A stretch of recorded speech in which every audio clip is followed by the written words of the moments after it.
Yo, what's going on? It's your boy Adam.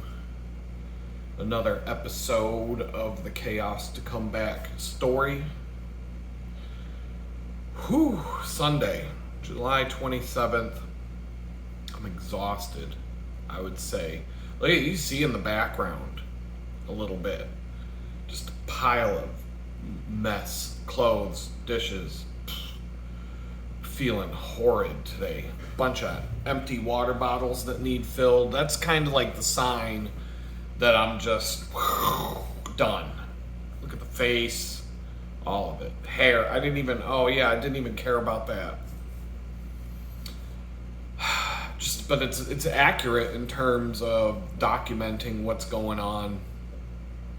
It wasn't a bad day, or it wasn't even a bad weekend. It was mostly good, but every Sunday, that as I continue, I feel so much worse.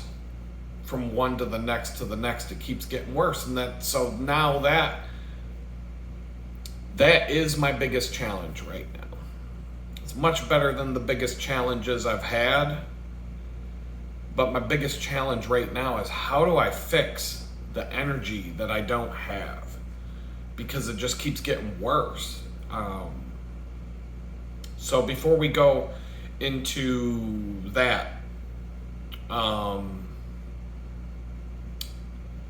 let's see, the plugs. Bear with me here.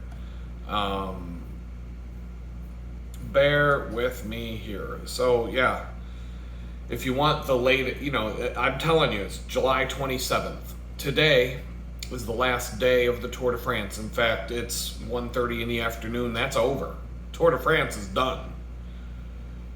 I just hit pause on stage 14 of the Tour de France. There's 21 stages. So I'm watching stage 14 now. I don't know. I don't know how I'm going to get through the next 7 stages without knowing who won. The women's Tour de France started yesterday, and that, it's the women. It's like the WNBA of bicycling. Nobody cares. People are going to be like, I think theirs is like 7 days long. There won't be anybody. There will be like a handful of people on the side of the road going, yay, women, yay, yeah, all right, whatever. But it's still tough. I wouldn't be able to beat these women at their own game on that. But so, hey, who am I to speak? These women would whoop my ass. I wouldn't even be able to make the cutoff time. If I went to France right now and told, with my scruffy ass beard, and told everyone I'm a woman now, got on my bike and tried to race with them, I wouldn't even come in last place. I'd get kicked out, not for being a man, but for falling off the back so far back I can't keep up with the scoop car that comes along. If you fall behind a certain distance, there's a sweeper car that's like, all right, your time's up. Get on the bus. You're out of the race. That would be me. Especially the way I feel right now. Oh my God, it's so bad. So you're going to get commentary for the rest of the Tour de France. I'm on stage 14 right now. That the Tour de France just ended. By the time you watch this video, another week has gone by. So you'll find out my commentary about the last day of the Tour de France by the time the Tour of Spain is over. Sometime in August, I don't know. Because I'll watch the women's Tour de France. Who doesn't like watching women in spandex riding up and down mountains on their bike? I ain't got no hate on that.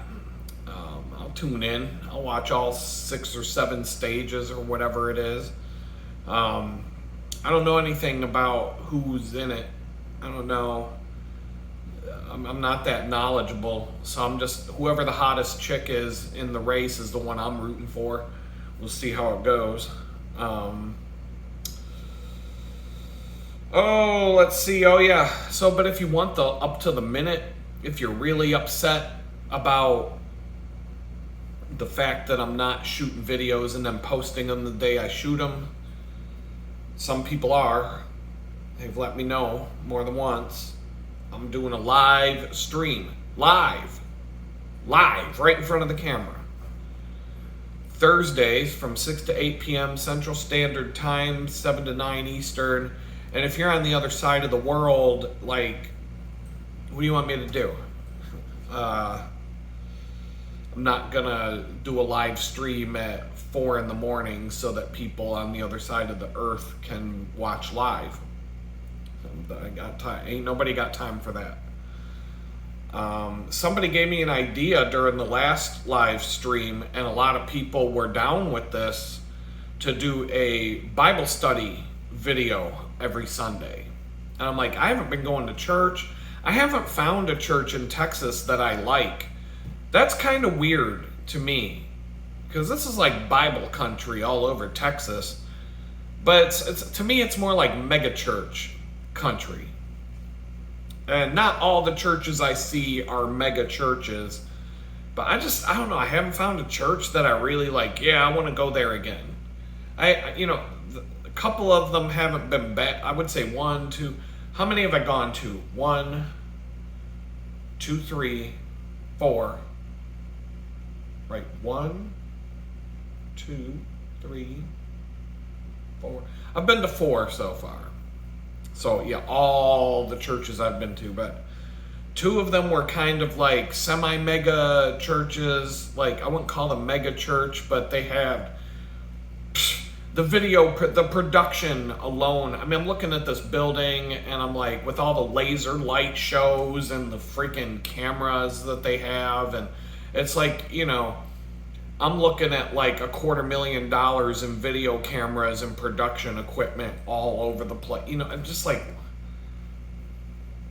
how many homeless people could have been put in a home for what it costs you to put together your broadcast quality YouTube video production for your Sunday service? I don't know, man.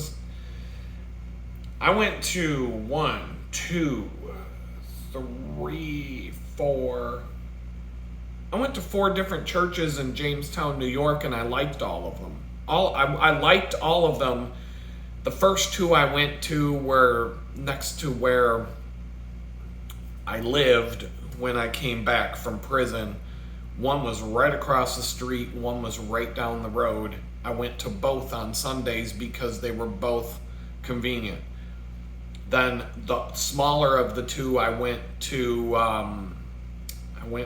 Bible study during the week. I liked both churches. I liked all the people I was meeting at them. Then I went. The homeless shelter had church on Sundays. They had an actual chapel church I liked the pastor at that place. Was really dope. He was a cool motherfucker. I liked him. Straight hood, cool dude. I liked him. Reminded me of a lot of the people I would meet when I lived in Pittsburgh, going to art school and such. Because I've met such a wide variety of people and gotten to know people throughout my life. I couldn't even, from homeless to CEO. Like I've known so many people from so many walks of life. I've seen it all, man. I'm not kidding when I say I've seen it all. And then I went to that church that was affiliated with the church in Pittsburgh I used to go to, the Missionary Alliance Church, that was in Jamestown, and it was a small congregation, and it was nice. It was like a cool freaking church family. I went there one time, and I'm like, yeah, I'm going here. This is where I'm going.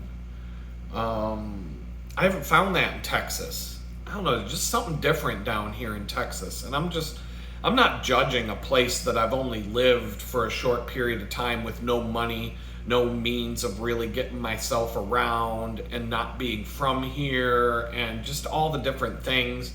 It's hard to make friends when you're over 40 years old. People don't want to be friends. Myself included. I want to be by myself a little bit. I need that time away from everybody that I never got until I moved into this place. But it's not like when we were little kids. you're at the beach, little kids. I would take my son camping. And within 24 hours, like let's just say you're going camping. It doesn't matter if it's a campground or if it's a wilderness situation. If there's other kids within earshot of where you're camping, all the kids magically find each other and they form a roving campground or a wilderness gang, and they all just hang out together while the families are all camping. Like, adults don't do that. We don't go like, hey, you want to be friends? Yeah, cool. All right, here's a drink. Here, have a beer. But no, people hate each other when we're adults. Everybody hates. Nobody wants to be friends with anybody. If I show up to a party and I don't already know anybody, then I'm going to go home not knowing anybody. Even if I'm like on my game, being as social, like being like trying to be that person that goes and meets people and says, hey, what's up and all that and this and that. I'll do that from time to time. I'll go places and I'll do things on my own. I'll purposely not invite a friend.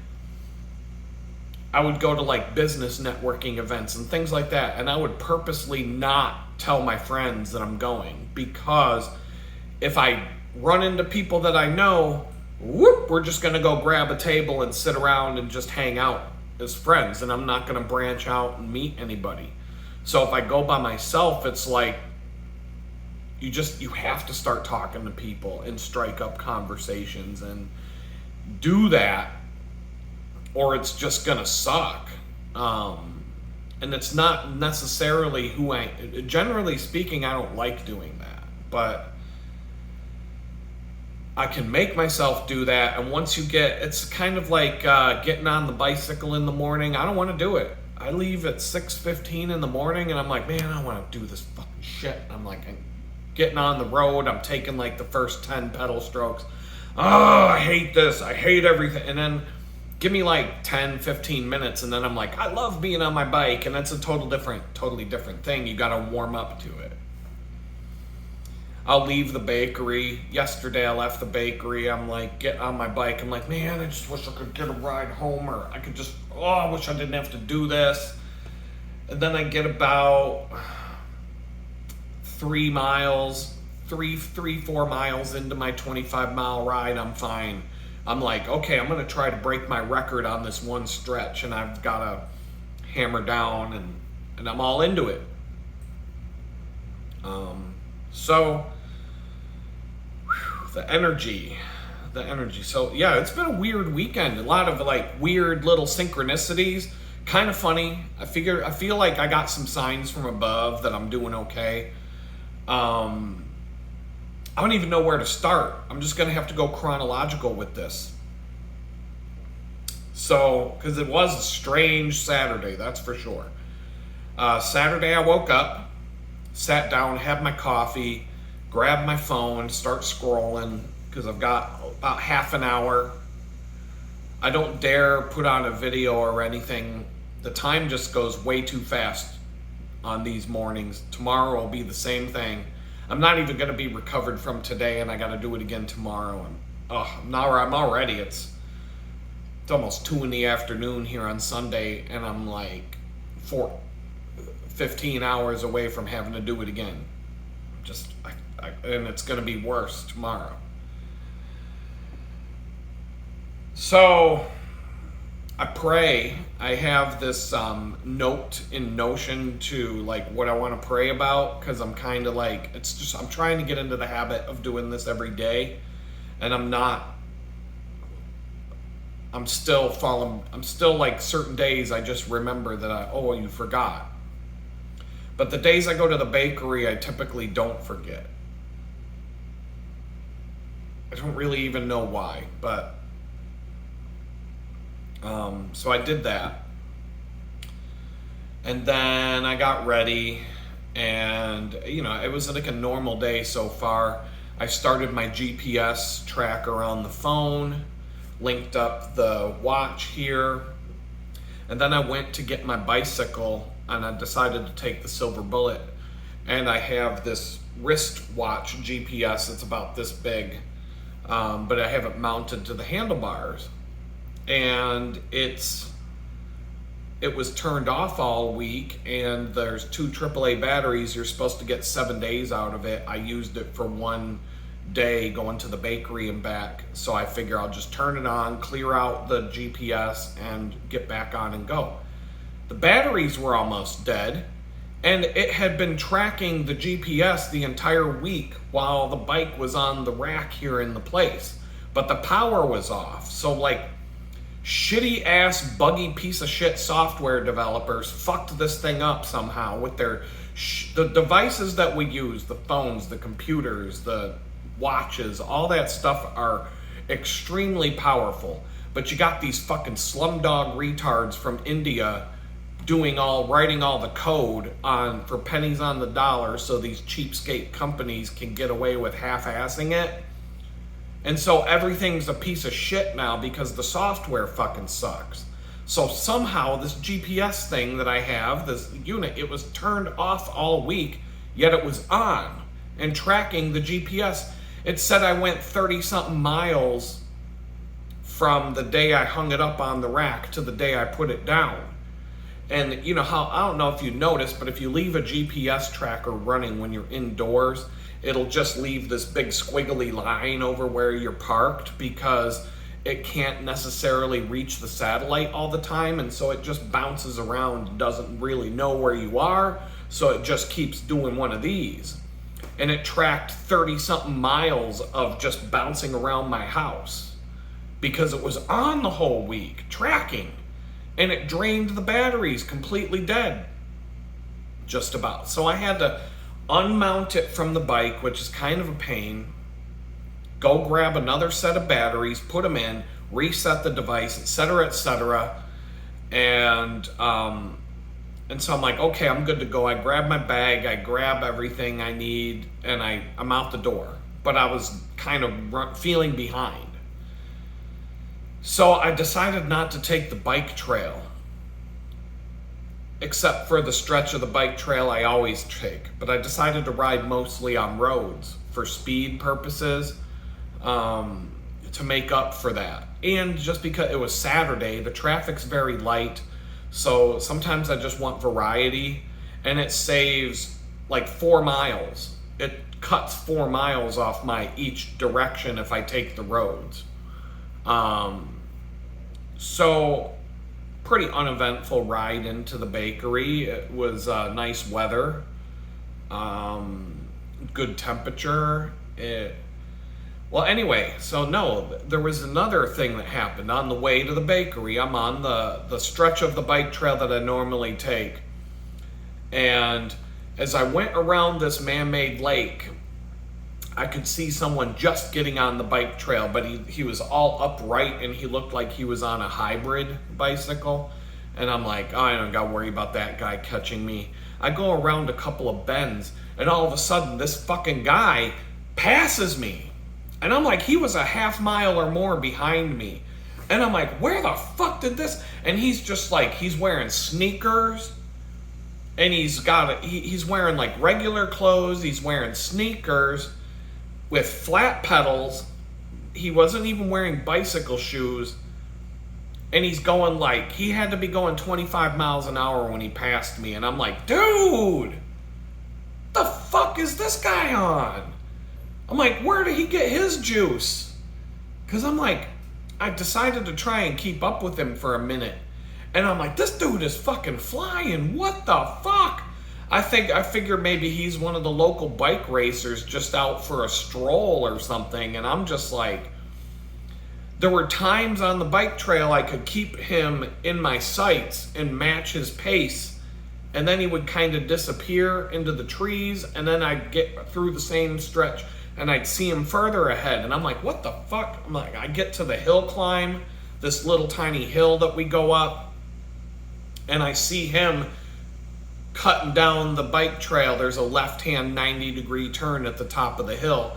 And I'm like, what the fuck? And I get to the top of the hill, and he's almost to the end of the bike trail. And I'm just like, yo, this dude's flying. what the fuck did this guy drink this morning? Because he's on a regular bike. He passed me and I looked his bike up and down. He's on a Trek hybrid, like upright handlebars, sneakers, and it looks like a standard city commuter bike, and all of a sudden he's at the end of the fucking bike trail and he's off on the roads going down the streets. And I get to the end of the bike trail and I think I see him way off in the distance, and I'm like, that's it. I ain't got time for this. I gotta go to work today. If I blow myself out trying to keep up with this guy, I'm gonna be in some serious trouble at work today. I'm not gonna be able to move. So I'm riding along. I'm riding along a little more, and I'm looking at my average speed, and I'm not even riding that slow at this point. I'm like, yo. And then it dawned on me, I'm like, that dude's on a fucking e-bike. It took me a while because it's the morning, I'm groggy. There's no other explanation than this guy is on an e-bike, a pedal-assisted Trek e-bike. In fact, I'm just gonna, now that I'm talking about this,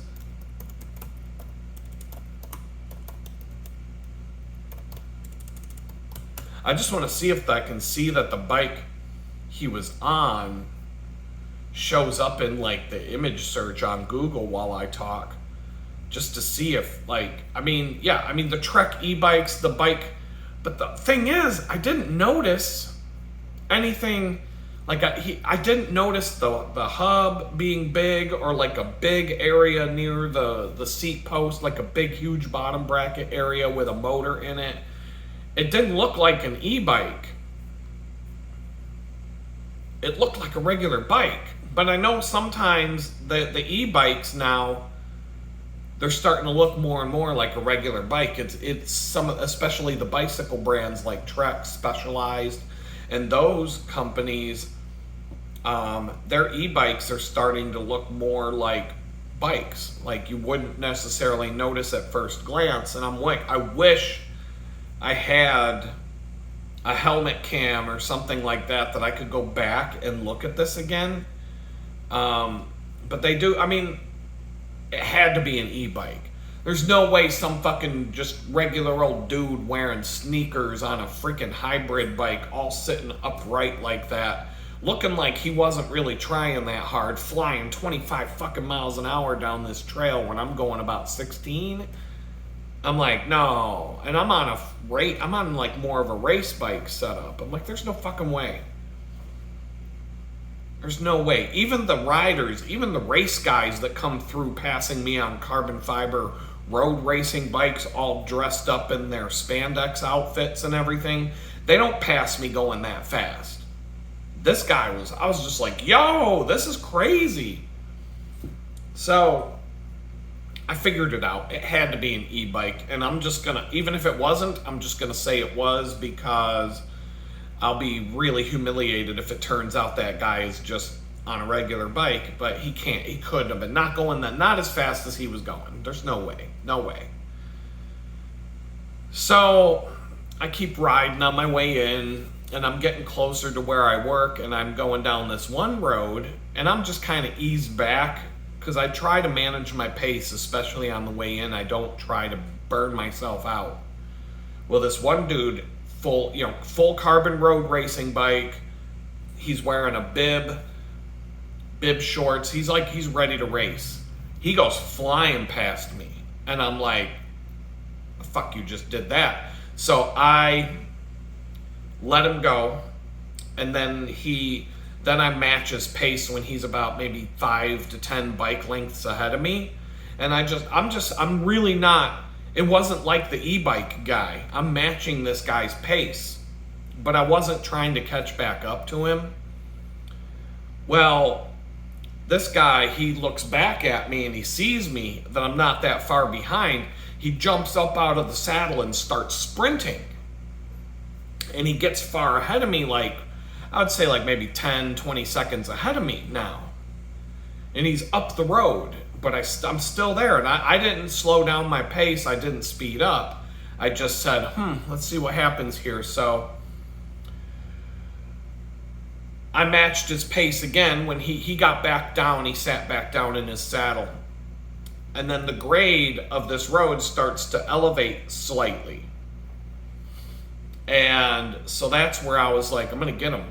So I didn't get out of my seat, but when I got to where the grade elevates slightly, I decided don't downshift into a smaller gear. Just mash this gear as hard as you can. Go to until you get to where it crests up at the top. And it's not, I hate calling these things hills because they're not. But the grade is not always perfectly flat. The grade can go slightly up, slightly down, and it makes a difference in your speed that you're able to maintain. I can go 27 miles an hour down some of these downgrades where it feels flat, but it's just slightly sloped down. And then when you go slightly sloped up, you're having a hard time going 15. And so, but it's not a hill.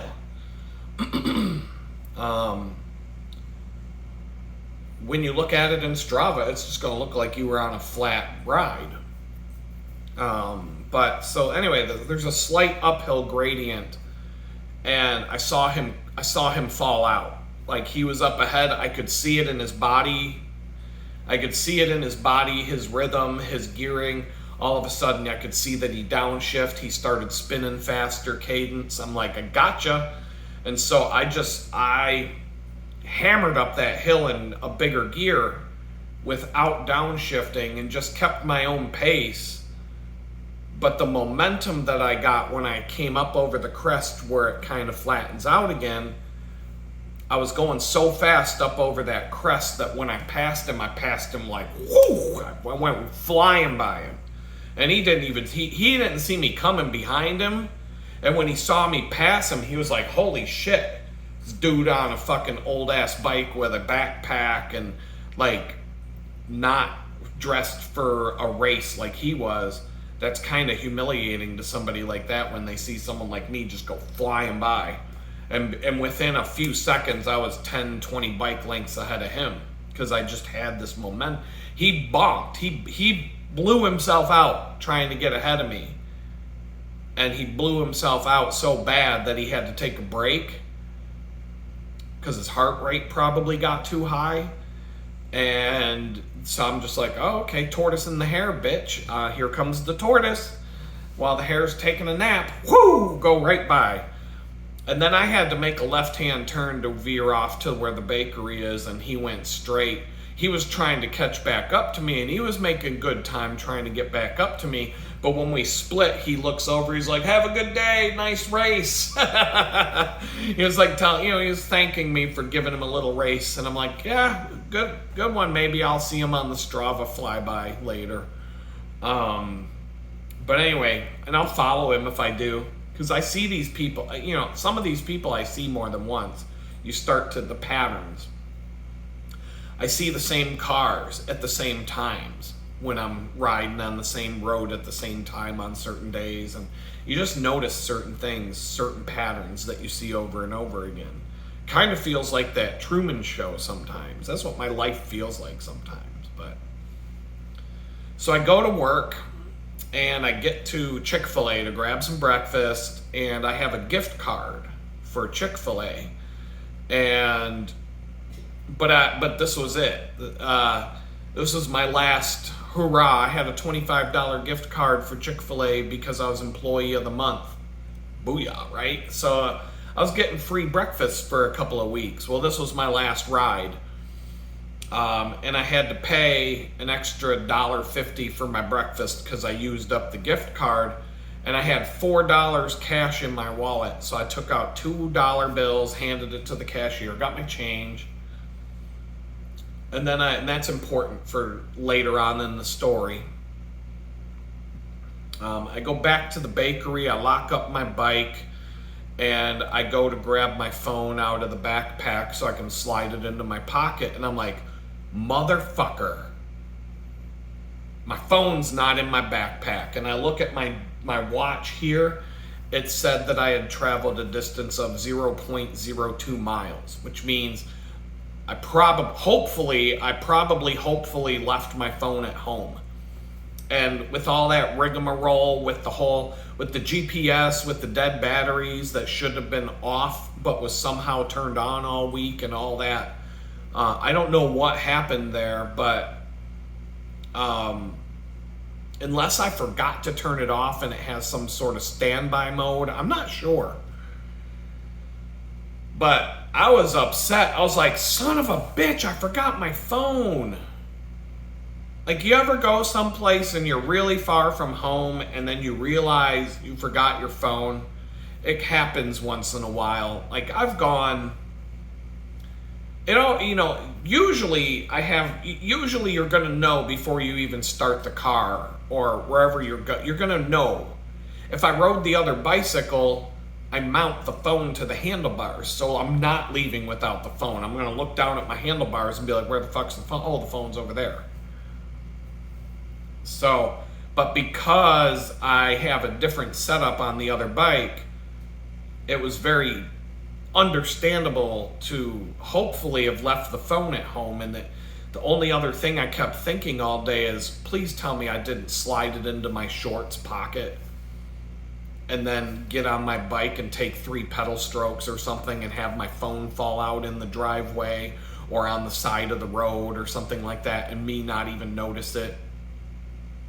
So I had that thought going through my head, but I'm like, I could just kind of like, the whole day, every time those thoughts creeped into my head, because that's what I do, I'll find something to worry about. So I'm like, just let it go. There's nothing you can do. It's not like I can just turn around and go home, take 3 hours, come back at noon to my job. Oh, got my phone, you know what I mean? Like, just let it ride. But I had a delivery that was supposed to be here. I had people I was expecting texts from, different things. And I'm like, man, this sucks. Plus, when I take a break at work, I would like to be able to just, have something to do for half an hour. So I just let it ride. I ate my breakfast. And then I started tinkering around with my heart rate monitor. And just kind of like, nothing else to do. I had a half hour before I was supposed to work because I got there so early. And so I'm tinkering with this. And I found out there's a broadcast mode for the heart rate monitor with this that will connect to my GPS watch. And my GPS watch can receive the heart rate from this and display it on the screen while I'm riding my bike. I don't have to look at this to see my heart rate. I can look right at the dashboard and see it as I'm riding. I'm like, wow, that's really cool. I didn't know it could do that. And it can also probably talk directly to the Strava app. But there are pros and cons because I can't automatically, I found out some different things. Basically, I learned some new features on both my GPS device and this thing that I wear that I didn't know were there just because I had time to tinker with it where I would have been just sitting on my phone otherwise. And so when I took a break during the day at the bakery, I sat there with my devices, tinkering with them and playing around with that. And just setting up this GPS for my handlebars. It's very customizable in terms of what data shows on what screens, and just there's a lot of things you can do to customize what you're looking at. And so I set it up for the bike riding because it used to be set up for more hiking and traveling and stuff like that. And so now that I'm going to use it as a cycling computer, I wanted to change what shows up on what screen and in what spot. So I have like my miles per hour really big, but then if I hit another button, it jumps to 4 screens where it's miles per hour, distance traveled, average speed, and heart rate. And then if I switch down to the next screen, it'll show me travel time, it'll show me my max speed, and then it'll show me like my traveling time. And then I hit another button and it shows me like what time it is. And that what time it is was set to military time, and I had to switch it to 20 or to 12 hour, AM PM time And so like there was all these different configuration things that I had time to do and get re-familiar with this GPS unit that I haven't used in a long time. So the fact that I didn't have my phone allowed me to do things I wouldn't have otherwise done. And that was kind of cool to play around with that stuff and get that all kind of like, now I feel like, wow, this was really cool. So bakery was a little bit slow. I've been getting sent home early a couple of days. That's another thing that sucks. You know, you ride out there to do this job and then you get sent home early. And kind of like the thing that's part of the reason why I decided to go for 2 days a week instead of more. Because if I were scheduled for 36 hours, let's say, they don't let you work 40. But let's say they gave me 36 hours. There's a chance that I could ride to and from that bakery 4 days out of the week, and there could be days where I work like 2 hours and then they send me home. And so like that 36 hours becomes like 20 hours. Now I'm working like 16 hours. And I may or may not get sent home, and I'm usually one of the last ones to get sent home because I only work 2 days a week. And so they try to like, and they know I don't want to go home if I'm there. So there's just, you know, it's not like it's a part-time job. It's what it is. They get I just, you know, as a commentary, and this isn't like, you know, I don't think any less of these people or whatever, but when I see them getting all obsessed with like employees working too many hours, or we got to send somebody home because we've got 2 employees when we should have, you know, we have 2 extra employees. I'm like, well, per hour, that's like an extra 20, 25 an hour for 2 employees. So if you're sending those 2 employees home 2 hours early, like that's the cost of a bag of flour or less. You know what I mean? Like we're gonna get, you know, 50 bags of flour this week, which no, we don't get that many, but I'm just saying, like for a business that's like the weekly orders of just ingredients, and then like I don't see them hemming and hawing over a bag of flour like they would for an employee working too many hours. And I'm like, I don't know, sometimes it's that saying I say more than once, you're worried about the wrong shit. But you know, when you have a small business like that and it is slow, are you even making money when the business is slow and you've only got a handful of customers coming in the door? And you got all these people working, and you've got, you know, the electricity's running, the ovens are running, you know, the money's being spent constantly, whether you're making it back or not. And a lot of businesses in the retail sector, whether it's a bakery or whether it's a store, they go 80% of the year in the red.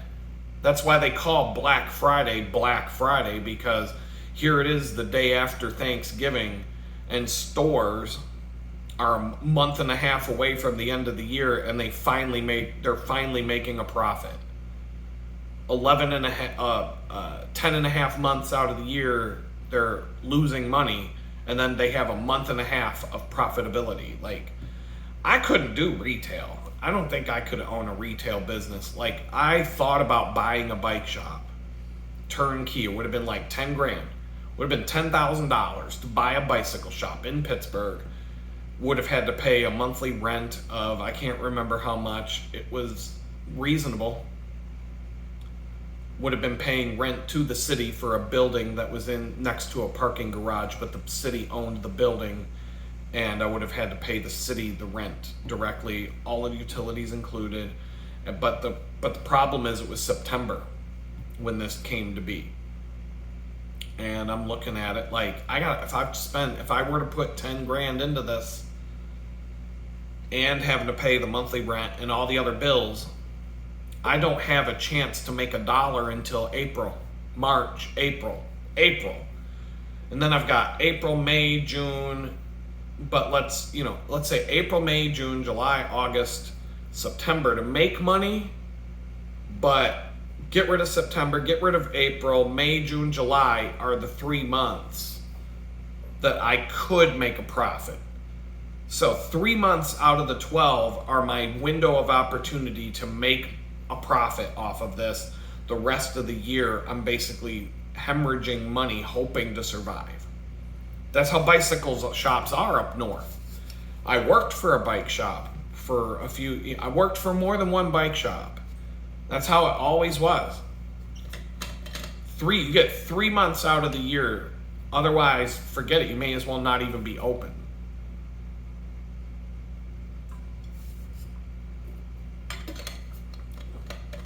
The one bike shop I worked at, we did ski repairs and ice skate sharpening during the winter. We didn't sell skis. That's a whole different ball game. That would have been a lot of investment to turn into a ski shop for the winter.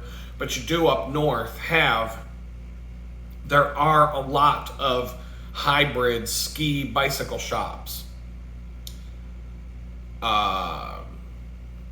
You see that common. It's not, I would say maybe a little bit less than half of the bike shops in town will be a hybrid ski and bicycle shop, especially if you're near someplace where you can ski. Because the ski shops, a dedicated ski shop, same thing. Your December, January, February, it's over. Thanksgiving to April Fool's Day that's your maximum season window there. Opening day at the ski slopes is usually somewhere, or in that region is usually around Thanksgiving. They may have slabs of snow, man-made snow left on the mountain for some early spring skiing, even though it's not spring yet, but March 1st. You might be able to go skiing on March 1st, but it's going to be like, it might be a sunny, warm day, 70 degrees outside, and you're skiing down a slab of man-made snow and slush. But you're just, it's fun. It is what it is. Killington, Vermont has skiing in June, first week of June, and that's up there. And that's way farther north than where I lived. And June 1st, they'll have, it's kind of like a festival, kind of for the hardcore local crowd to go skiing on June 1st every year. But you're skiing on man-made slabs of snow going down the side of a mountain. It might be 75 degrees outside, and you're just doing it for fun. There might only be one run available down the side of the mountain because all the other ones melted. And if it's a really warm May, you may not be going skiing in June at all. So a ski and bike shop, basically you can just transform your store from skiing to biking and then back to skiing and then back to biking and live all year long on that. But it's basically like two stores in one. The work is completely different and the tools and everything are different, and you would have to tear down the bike shop, make it a ski shop, and vice versa each year. But the same, if you can work on bikes, you can work on skis. It's not that hard. Skis are pretty easy to work on if you're mechanically inclined. But it's a seasonal business, and I just couldn't be like, I couldn't do that. I couldn't take that risk as a business owner, especially in today's day and age. The government can just show up and say, oh, people have the flu, you got to close your business and stay home. Fuck you, New York. Go choke on a dick. I'm not closing my business. Now that the whole state is shut down and there's nothing to do except go outside and play, I'm gonna be open.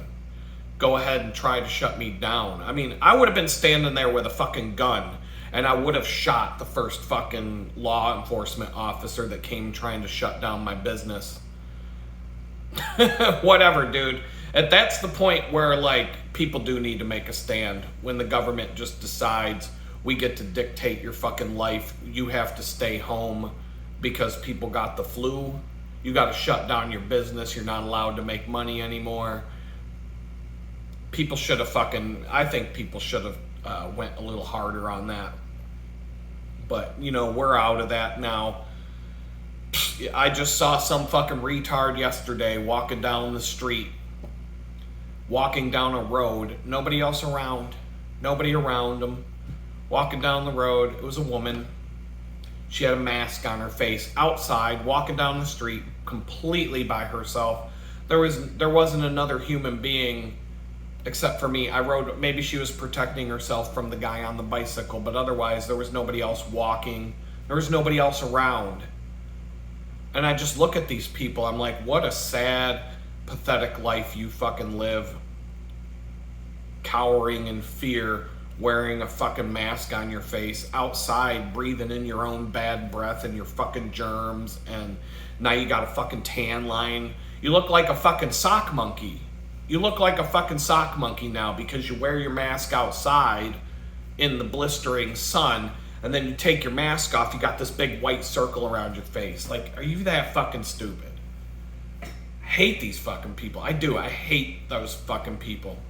Hatred is the word. I can't, because you say, oh, they're not bothering you. You're not bothering them. Why can't we all just get along? But those are the people that we're surrounded by that allow the people in charge to get away with the shit they get away with. And so they do have an effect on us.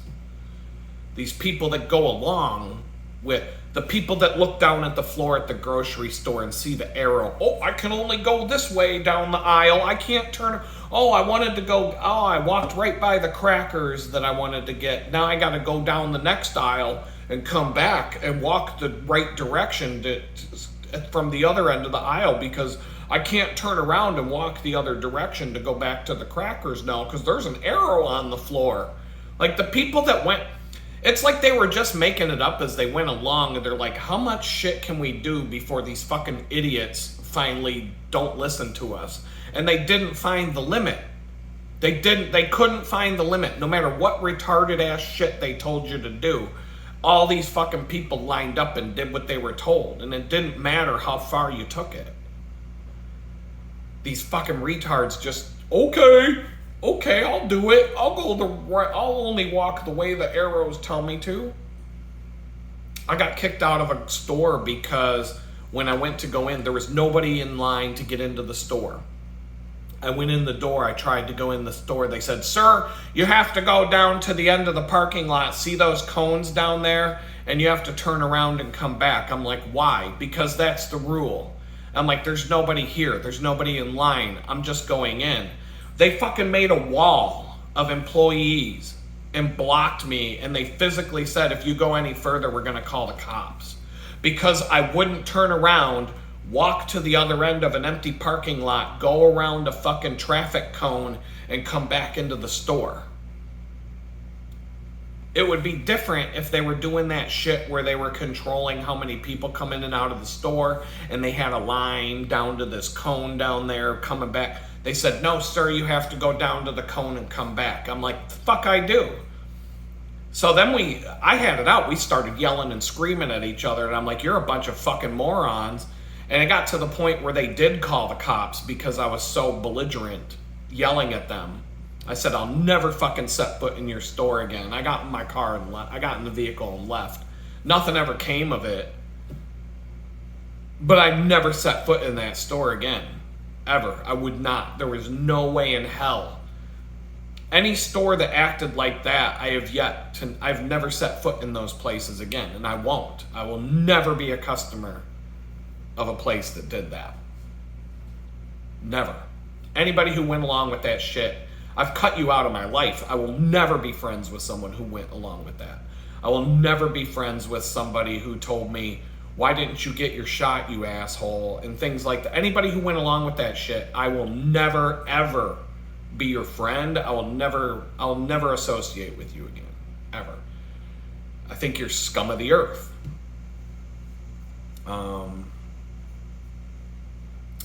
But anyway, I'm going to get back to the day at hand. The bakery I worked, it went by pretty quick. I went home an hour early.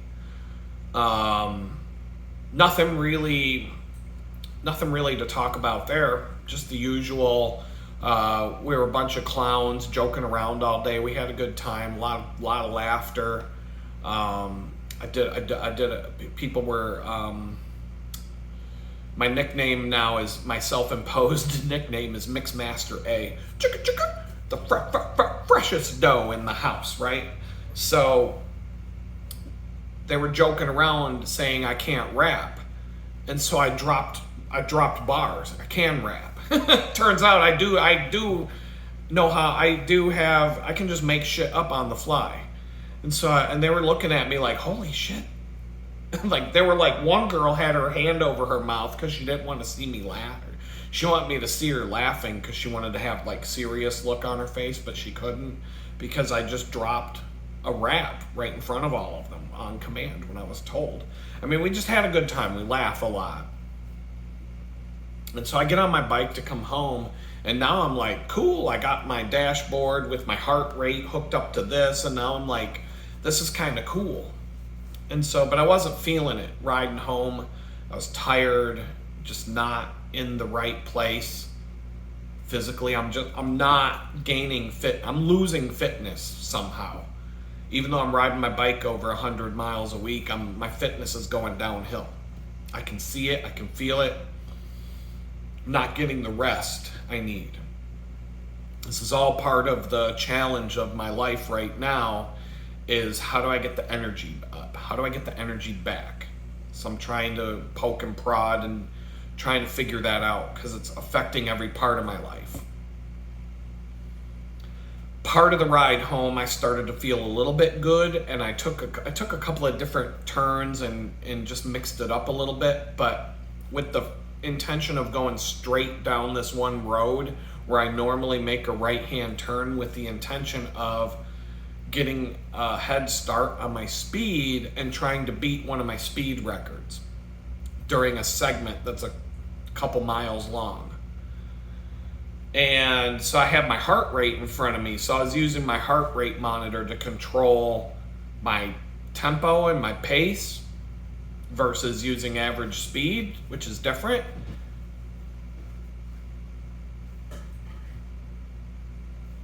Hold on a second. I don't know what that is. Sometimes I hear noises outside, but there are other people that live on this property, so it's kind of like, I looked out the window, didn't see anybody, didn't see anything like a delivery or something. I'm not expecting anything from anywhere. So I don't know, because the GPS on my bike is recording my travel for the day.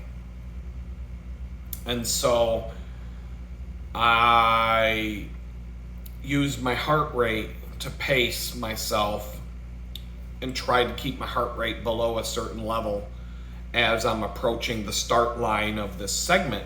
And then I'm like, I'm gonna hammer it down. Because what happened on Monday was I went the same stretch and I sat up for a minute and just kind of gave up because I was on this bridge and the wind was in my face. And when I set my record on that stretch, I had a tailwind. And so that's how I did it. And I felt the wind hit my face. I looked at my speed. I'm like, I'm not going fast enough. And I let up. I backed off. And when I got home, I got the second fastest time on that stretch by 3 seconds. So I was only 3 seconds slower, and it was because I backed off and decided, I don't even have a chance. Turns out I did have a chance, and if I hadn't backed off, I would have broke my fastest speed record on that stretch and moved up the rankings on Strava. So I'm like, I'm gonna try it again, but this time I'm not gonna let go. I'm gonna hit the start line and I'm gonna go all the way to the finish line as hard as I can, and I'm not gonna let up. Not gonna let up. So heart rate. I was using my heart rate to know when to let up, or you know what I mean? So within like 500 yards, within a football field length of the start line, my heart rate jumped up to 172 beats per minute. Right now, I think my maximum heart rate is around 180, and I haven't hit it, but I hit 175 on that stretch. And you can only hold your maximum heart rate for a brief period of time. You can get within a certain amount of your maximum heart rate, and you can actually keep it at that level for a good period, for like a long time. You can train your body to do that. That's why having a heart rate monitor when you really get serious about training is good, because it's all about you crack when you reach your maximum heart rate, and you can't hold it for too long. You can only hold it for a couple of minutes. Even a pro can only keep that maximum. So you try to make it so you find a threshold where you can hold this heart rate for this amount of time, and you stay there, and you don't burn yourself out. You go as fast as you can. It's like an endurance training. But you can't hold sprinters. That's why sprinters are good at sprinting, because they can have that maximum heart rate and get all the power, all that power, explosive power. But they can't do that for a mile. They can't do that for, they can't do that for a long time. And the endurance athletes can hold a high heart rate for a really, really, really long time. But if they got pushed into their maximum zone, they would be feeling it too. And they would fall apart from it. And so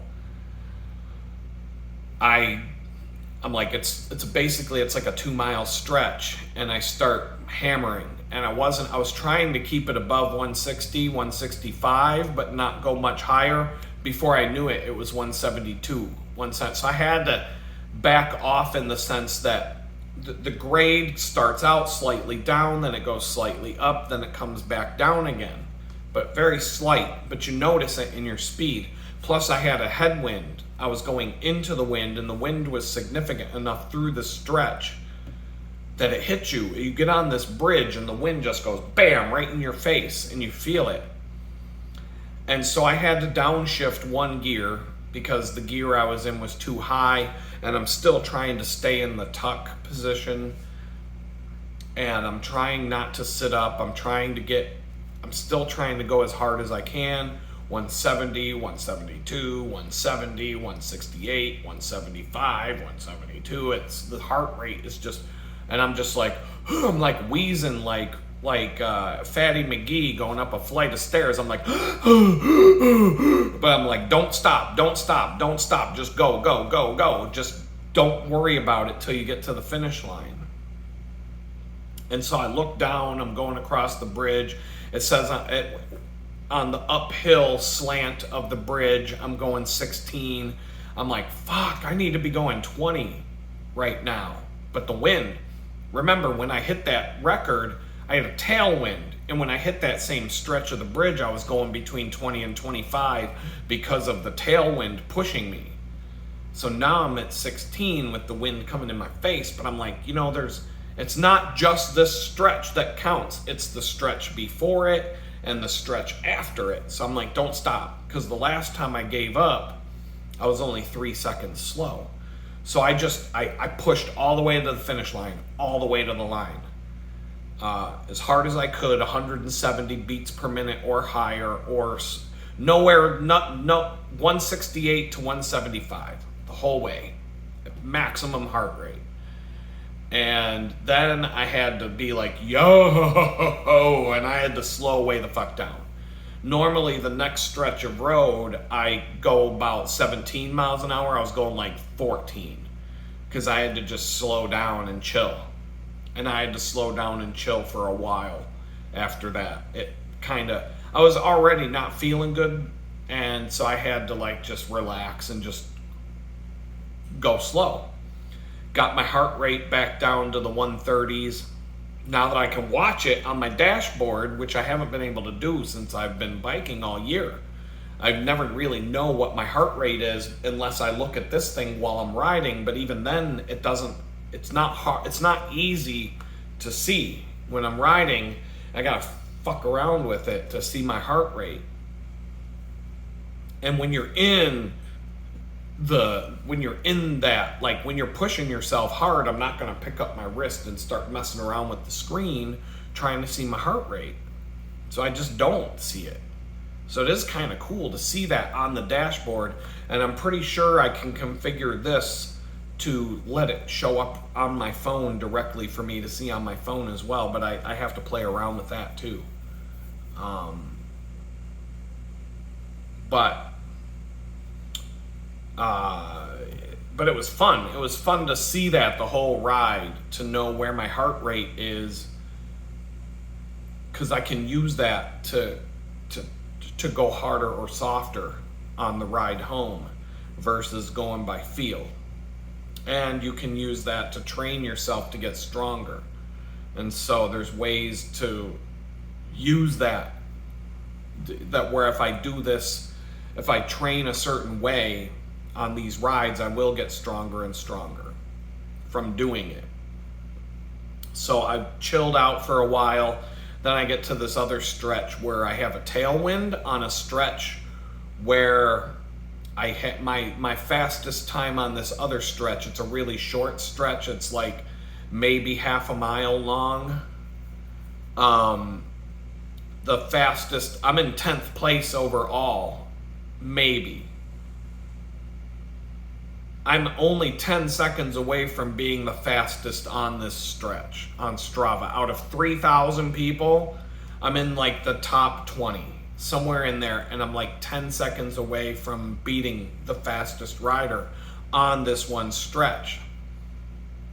But it's still, it means I have to go 10 miles an hour faster to get that top spot than what I did. And it's hard. That's really hard. So I decided to give it a go yesterday because I had the wind in my back for that stretch. And I started out strong. I got across the start line at a good warm-up speed, and I was flying, but I looked down at my speed. I'm like, no, it has to be like 27. And I'm like at 23 or something. I'm like 4 miles an hour too slow. I get like 3/4 of, I'm looking at my heart rate, once again, 172, 175. I'm at, the stretch is so short that you should be able to hold your maximum heart rate from beginning to end, because it's like half a mile. It's a sprint. It's a straight up sprint, like a sprint finish in Tour de France. And so I'm just hammering and hammering and hammering, and I get like 3/4 of the way through, and I'm like, can't do it. And I didn't stop trying, but my heart didn't have it in it to do it. So my heart rate was still high, but I didn't have the power in my legs to get all the way to the finish line I had to back off a little bit. So I already know that I didn't get my best time on that stretch. Like, that is going to be one hell of a battle for me to try and beat that time. And I know I can, but I'm not strong enough, and I probably need to lose 20 pounds in order to do it. But it's still something to, that's what Strava, that's the fun thing about that app, is that it gives you ways to help you train and get stronger. Well, after that second push into the highest heart rate, the rest of the bike trail, I was like, fuck, I'm done. Done. Done. I just pushed the pedals and couldn't do shit. I sat there messing around with my GPS unit on the handlebars, swerving around the trail, just barely paying attention. But there was nobody in front of me. The trails were pretty empty, but one fun thing about that new bell on my bike, when I did see people on the trail and I was coming up on them, it's literally just a tiny little piece of metal, like a tuning fork, with a lever that you smack it with you flick it back with your finger, and it just goes, you flick it and it goes,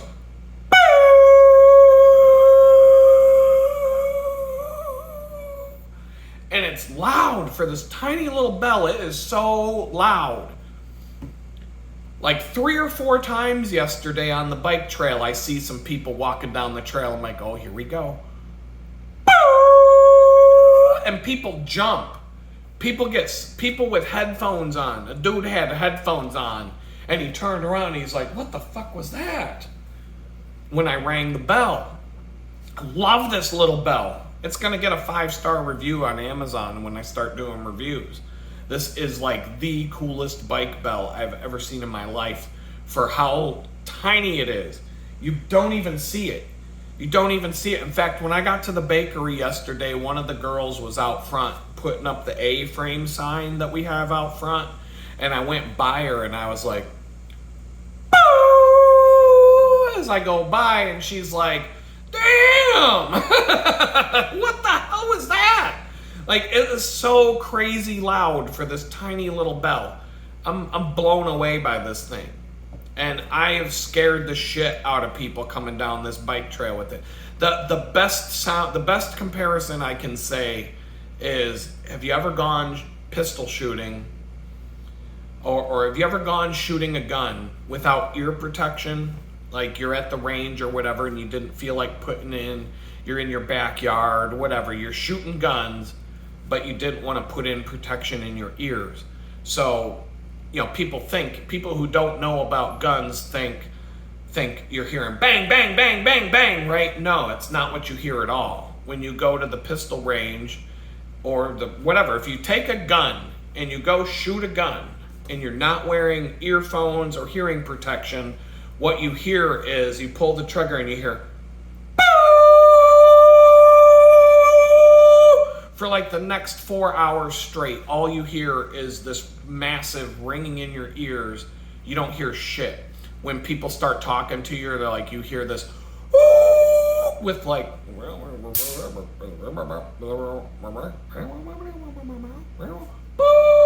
like that's all you hear is this ringing in your ears with like mumbling.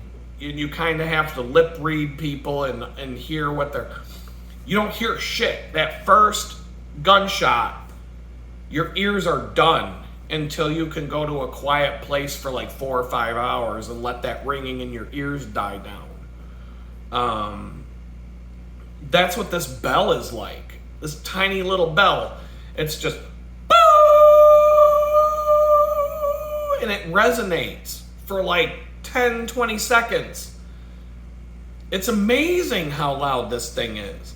And every time I come up on these yuppies on the bike trail in the woodlands, they all jump. Dogs go crazy. They're like, row, row, row, row, row, row. I'm like, yes, this is awesome. The only thing that would be better would be an air horn, where I could just be like, and somebody even made a train horn, like a train horn that hooks up to a Ryobi drill, like a wireless drill. They figured out a way to hook a train horn to a wireless drill for the airflow generator. And so if I could figure out how to mount that to a bicycle handlebar, I could be like, to the point where I could make people swerve off the road in their cars. Like if somebody honks at me as they're driving by, as they go a little bit further ahead of me, I could just be like, make them think they're about to get hit by a fucking train and freak them out. That would be fucking hilarious. But that's a lot of extra weight to carry on the bike. So if I do it, that's fuck you money right there too. I've got money I gotta get curtains. I gotta get things for this place. I gotta get a car. I gotta get kitchen thing. I can't bake anything. I want to get potatoes and make rosemary baked potatoes. I don't even have a pan to cook potatoes in. So like, am I gonna go out and buy a train horn for my bike? No. But if somebody else wants to buy me one, hey, I'll take it. I'll make videos about it. It'll be funny. But the bell on this bike is phenomenally loud. Insane. I was like, wow, it's really cool. Really, that's like the best $10 I've spent in forever. But I'm on my way home, and I blow myself out twice, maximum heart rate. I'm pretty much done for the day. I can my pace can go up and down a little bit for the rest of the way home, but I'm like, at that point, I'm like 7 miles now from home, so it's not that far. I'm well within the 10 mile, depending on which way I go. So I decide not to take the bike trail all the way to my house and save the 4 miles because my feet were sore. I've got problems with my pinky toes right now. That's also making it hard to ride on the way home. On the way in, it doesn't hurt. On the way home, I get about halfway home and my feet are just insanely painful.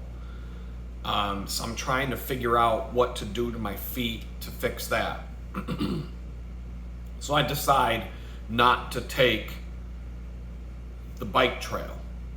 And so remember when I told you I spent $2 at Chick-fil-A to get breakfast? I had $4 in my wallet. I spent $1.60 to get my $2 bills were gone, and I had some change. I get to an intersection, a busy intersection, right at about the Route 45 crossing. And as I go through the intersection, I look down, there's money on the ground instead of tools. I'm like, holy shit, there's a wad of dollar bills. I stop, I turn around, I go back and I pick up a wad of money just laying on the side of the road. I'm telling you, I open it up, there's $4 bills. I made $4 on the side of the road that somebody must have dropped. There was nobody around. It wasn't like I could be like, hey, you just dropped your money. I picked up a wad of bills on the ground. It was $4. I crumpled it back up. I threw it in my shorts pocket, and I'm like, I'm feeling it all the way home, making sure that that they didn't fall out of my pocket. So I rode the rest of the way home with $4 new in my pocket. So now I've got $6 in my wallet when I left the house with $4 in my wallet of cash. I'm like, well, that's cool. That makes up for the Chick-fil-A breakfast that I had to fork over my own money for. I came back $2 ahead of the game. Booyah! Right? Now I got to enter that into my expense tracker, as I do have a category for found money. So I made $4 in the found income category, the found money category, because I do track how much cash I have in my wallet as a bank account. Track the cash, and so that it's for me to track what I spend cash on. It's not for, I got a mark that I found $4 on the ground. It's just, if I have $4 extra in my wallet, the app's going to be like, well, the balance is your balance isn't going to match when you reconcile your accounts. So I have to account for the $4 I found, or it's not going to match up. So I had to make a category for shit like that. There was times I reached into a pocket when I came back from prison and pulled out like a $5 bill out of a coat pocket or something. If I'm tracking my money, I have to track that, because otherwise it's like a cash register in a business. It's not going to balance out at the end of the day. And so, yeah, you get, so I found $4 on the side of the road instead of tools like I've been finding. Now I'm just finding piles of cash on the freaking ground. I picked that up and I'm like, well, that's a good sign right there. That's God telling me something good's about to happen. I picked the right way to go home. Obviously, I wasn't going to find $4 on the bike trail. Found $4 on the side of the road. Just boom. I'm like, is that what? I stopped. I get around. I turn around. I back up a little bit. I'm like, that's money, right? Cash money right there, baby. Boom. Got that. A couple of people were honking at me. I'm like, I don't give a fuck. So I get home. FedEx, they're the worst. I've always said FedEx is the worst. Once again, I had a package waiting for me from FedEx. That's part of the reason why I wanted my phone. FedEx won't come to the door and leave my packages at the door. They just toss them out the truck and leave them at the end of the driveway. And and FedEx has detailed instructions of which building is mine, and the post office, Amazon, UPS, they all come to my door and leave stuff at the door. FedEx, they're like, fuck you. It's like they drive by and just throw it out the window as they drive by my house. So every time they ask me, how was your delivery? I'll be like, 1 star, bitch. You fucking assholes. FedEx sucks. FedEx, a couple of years back, FedEx delivered a fucking $1,500 Surface tablet to my neighbor's house instead of my house, even though the fucking house numbers are clearly marked on the mailboxes. There was absolutely no reason for them to leave it. I was expecting it that day. I was home.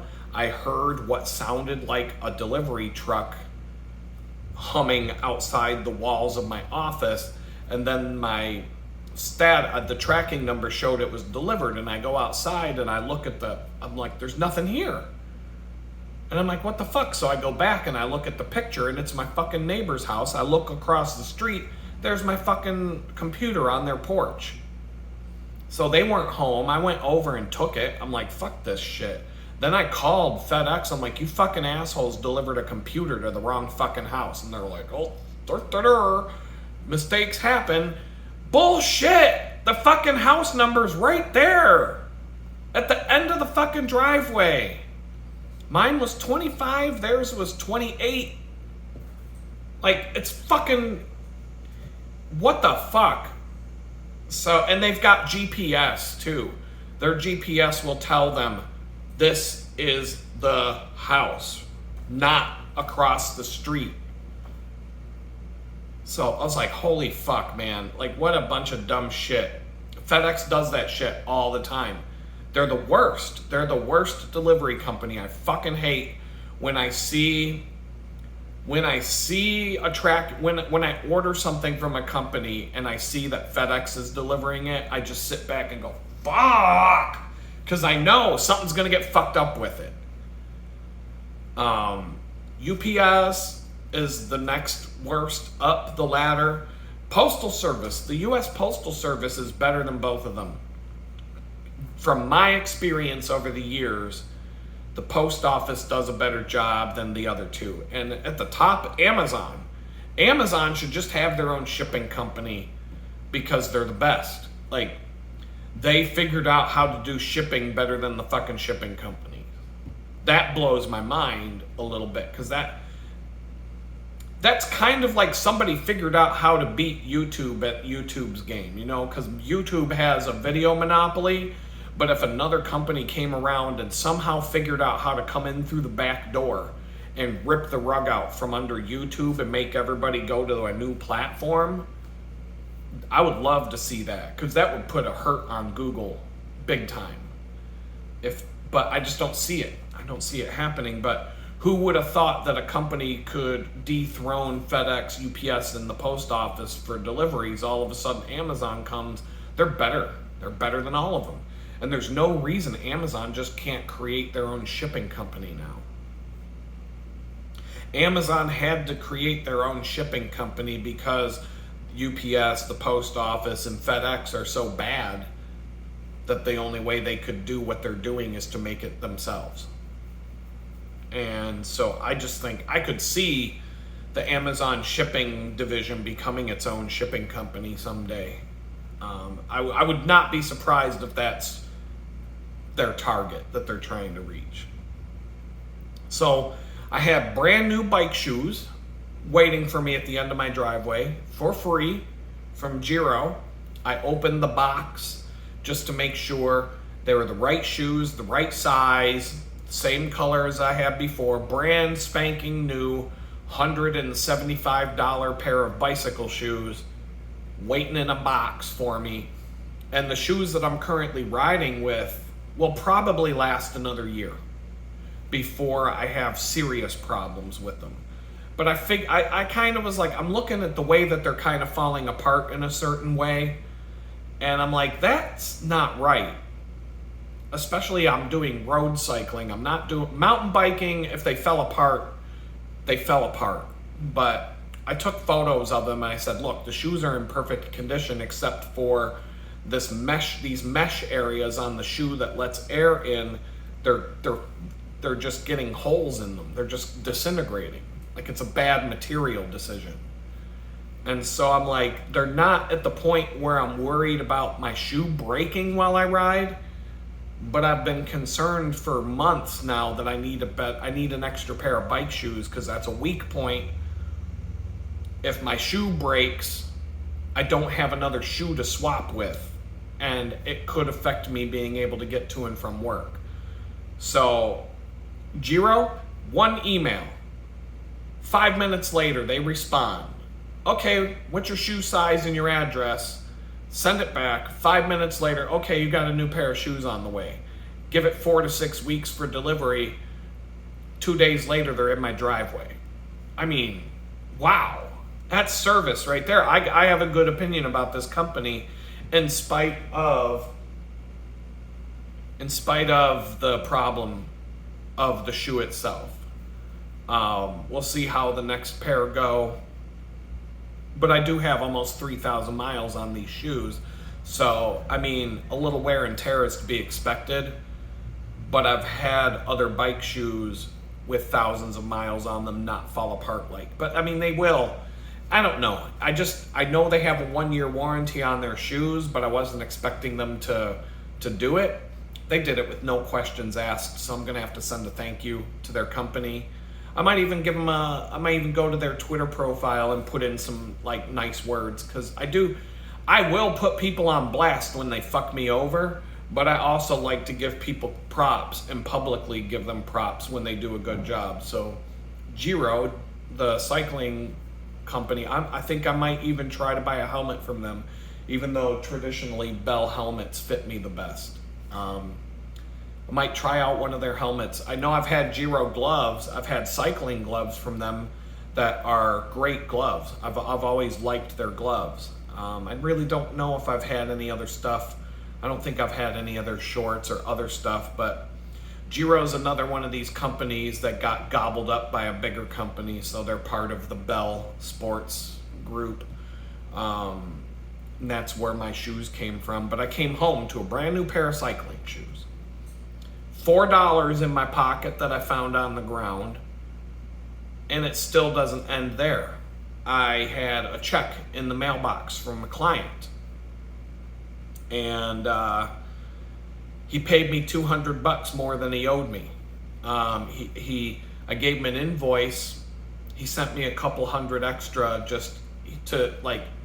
Basically, he sent me $200 as a bonus to say I'm really grateful. It's gratitude payment. He said, look, I'm really happy with what you're doing, and I just wanted to tell you I appreciate it, etc., etc. I threw in some extra for you. How's that?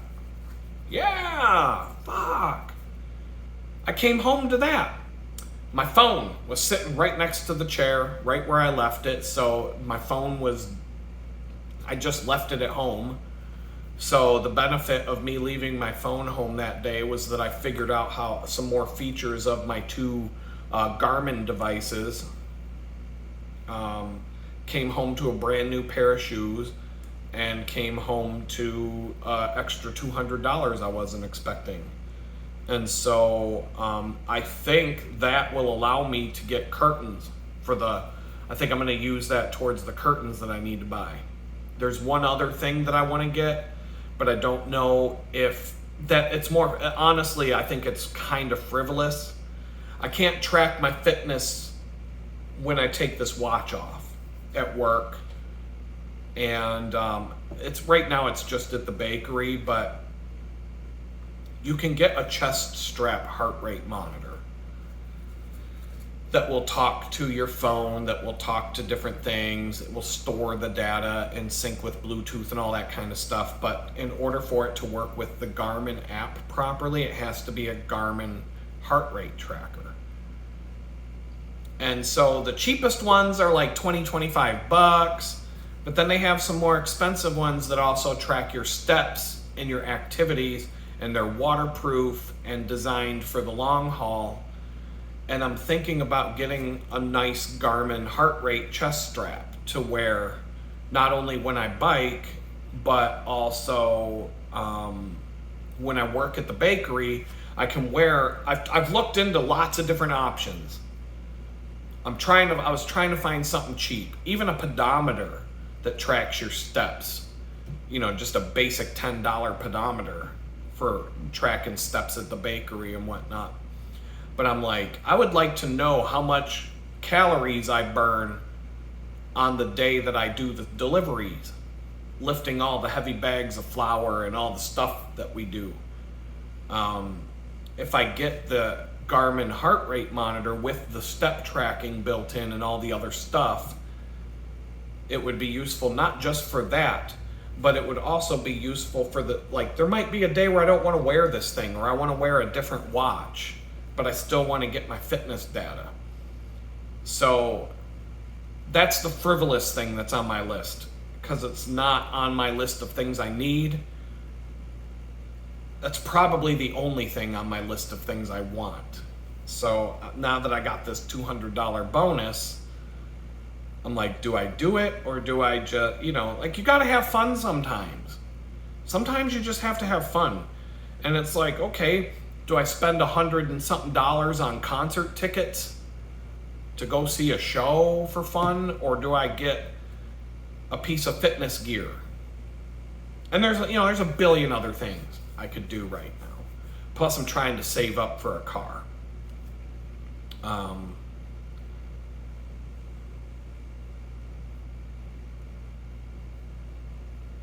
And I don't, but yeah, there's just so many different things flying around. I have to try and prioritize it. Money's tight, but I'm also trying to, my biggest problem right now is my energy. And so it's like I'm just burned out, tired. And so I'm like, okay, how do I keep doing what I'm doing and having to do what I have to do right now? But I got to eat better. So in order to eat better, I've got to really look at what I'm eating, because right now I'm working on my fitness, but what that means is I'm just fitting this food into my mouth and I'm not actually getting anywhere with so I have to see what I'm fitting in this mouth. To see, okay, what should I eat more of and what should I eat less of? Chicken. I'm going to be eating a lot of chicken over. Next grocery shopping bid is going to be just stocking up on chicken and veggies, because it'll fill me up. It'll make me feel like I ate a good amount, but calorie wise, it'll be down. And so on certain days, salads and chicken. Salads, chicken, veggies. If I need starch, sweet potatoes. But I gotta get the stuff for the oven. I may get an oven. I think part of that $200. Get the stuff so I can cook in the oven. Sweet potatoes, or just rosemary potatoes, or different recipes that I can cook in the oven. I can throw chicken in the oven. Maybe get a slow cooker, cook some chicken that way. Chicken, boneless, skinless chicken breast with the slow cooker mixed in with whatever veggies and whatnot. There's different things I can do, but I've got ideas now. Instead of having a cheeseburger binge, a chicken binge would be better. I had a chicken binge. I ate a whole freaking rotisserie chicken one day.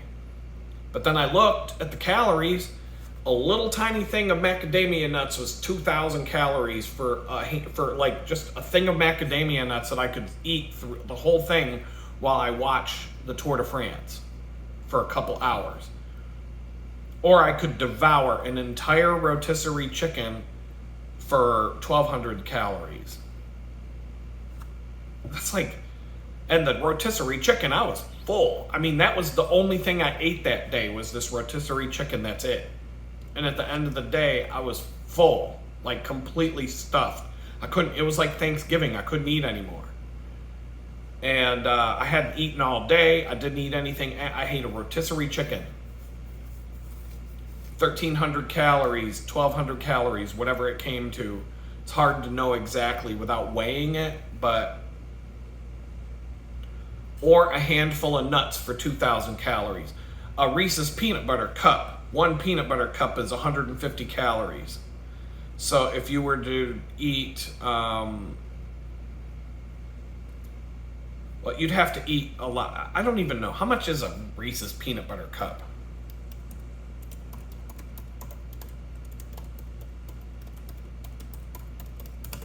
How much is that? 110 calories? No, that's a snack size cup. How much? Like a regular fucking Reese's peanut butter cups right there. Is that the one? The 1.5, the 2 peanut butter cups in the pack. Oh, come the fuck on. I just want to know what the calories are. I'm going to have to go to MyFitnessPal. Food. Where the hell are we? Just add food. Reese's.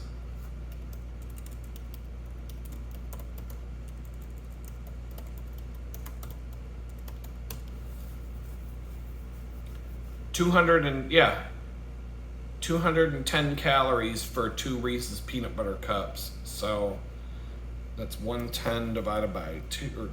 That's 105. I'm gonna say 110.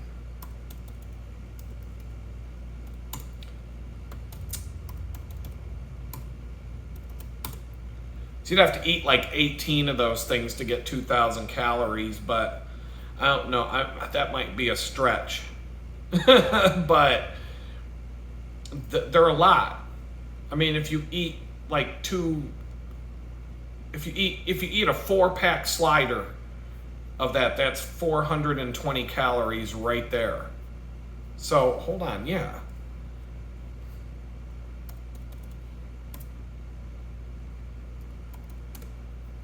So if you ate 4 of those. 4 or 5 of those, 4-pack Reese's peanut butter cups. I mean, that's 400 and something calories. That's almost a quarter of your calories for the day.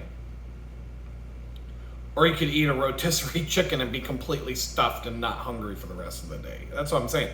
Like, there's certain things you can eat a lot of and your body, it just won't even give you that many calories. When you're cycling, when you're doing that kind of stuff, you got to eat carbs, you got to eat certain things to have the energy. But the Tour de France riders, they take, I forget how much, like hundreds of grams of carbs per hour, and if they don't, they'll fall out of the race. They won't, like, they physically can't do the race unless they're consuming like 200 to 300 grams of carbohydrates per hour. That's why they eat those gel packs and that kind of stuff. Like, they're starting to use nutrition to cheat because it's not cheating. So they're trying to replace the juice, the testosterone, the EPO, and all those drugs and the blood doping with ultra scientific nutrition, to where they give you like a certain amount of food, an exact food, like they're giving you like an exact food dose to give you the maximum output on the bike, but they're being ultra scientific about it now. Where back in the Lance Armstrong days, they were like, you know, they were more concerned about the testosterone, the EPO, the blood doping, all that. Oh, and here's some snacks. Here's some snacks, but it wasn't like as thought out with the nutrition as it was on the other stuff. So now the speeds of the Tour de France are faster than the Lance Armstrong cheating days, and supposedly they're not cheating anymore, which kind of like makes me wonder, because how can you be going faster? Like right now, Lance Armstrong, with all the dope and all the cheating and everything that he did, he wouldn't be able to keep up with the Tour de France now, with all the cheating that he did, if he was still cheating. And that kind of makes me wonder, what the fuck's going on now? What are they doing? They got to be doing something that they can't detect in order to go as fast as they're going now. I mean, the bicycle technology took a huge jump forward, the nutrition, and there's a lot of other factors in science that they're using now to try and make up for the fact they can't cheat. But it just kind of blows my mind that they're faster now. It's like this is one of the fastest Tour de France races they've ever had this year. and supposedly the cheating has all been cleaned up. I don't know. I don't know. I don't care that much if they are. I really don't. But at the end of the day, it's like but I have to wonder, what are they doing that they're not telling us? Because something's not right. I'm just saying, it just don't seem humanly possible to do what they're doing right now. But like people have been cheating since the first Tour de France, because the prize has always been on the line since the very first one. But yeah, yesterday I came home, found money on the ground, had a brand new pair of shoes waiting for me, and I had a $200 bonus waiting for me when I got in the door. And I'm like, it was a really good day. And I went to bed. I went to bed at 6:30, 7 o'clock at night. I went to sleep. I was so out of it. And I woke up. I didn't get out of bed till almost 11 o'clock Sunday morning. So that's telling me I'm crushed right now. I'm crushed. I'm feeling pain. I'm tired. I really am. Like, that's the biggest challenge right now that I'm facing. It beats the living snot out of trying to find a new place to live being the biggest challenge, and dealing with that slumlord and all his nonsense.